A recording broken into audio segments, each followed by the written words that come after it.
कश्मीर से मैं आई हूँ चला के अपना जादू, देख के मेरी मस्त जवानी होते हो बेकाबू।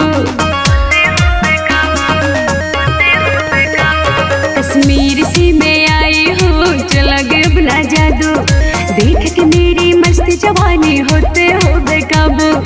आँखें मेरे मधुशाला है, पीते लोग शराब है। तो सुन, तू लड़की है कश्मीर की, हम लखनऊ के नाबाब है। तू लड़की है कश्मीर की, हम लखनऊ के नाबाब है। हाँ हाँ हाँ हाँ, हम लखनऊ के नाबाब है।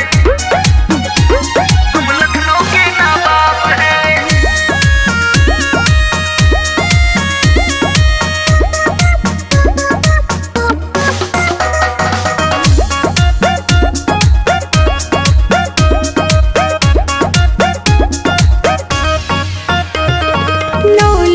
चोली मेरे 56 लाख का लहंगा, मेरे पीछे पड़ोगे बाबू पड़ेगा तुमको महंगा।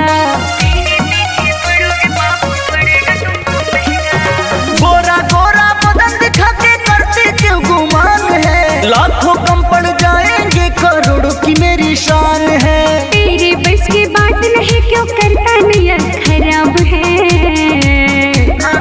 तेरे बस की बात नहीं, क्यों करता नियत खराब है।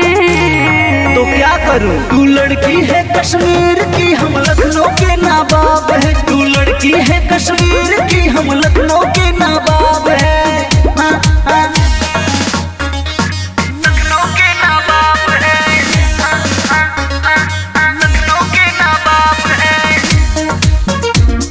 लखनऊ के नाबाब है। लखनऊ के नाबाब है।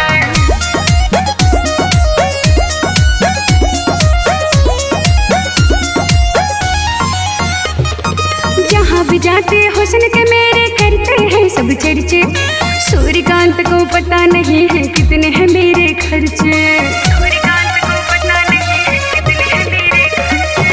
बढ़ चढ़ के ना बात करो जी, खाली बोल दो नाम तुम। पड़ेगा पाला जब गौतम से, हो जाओगी बदनाम तुम। लाखों मेरे चाहने वाले ऊंचे मेरे ख्वाब हैं। अच्छा, लाखों मेरे चाहने वाले ऊंचे मेरे ख्वाब हैं। अच्छा ये बात है। तू लड़की है कश्मीर की, हम लखनऊ के नाबाब है। तू लड़की है कश्मीर की, हम लखनऊ के नाबाब है।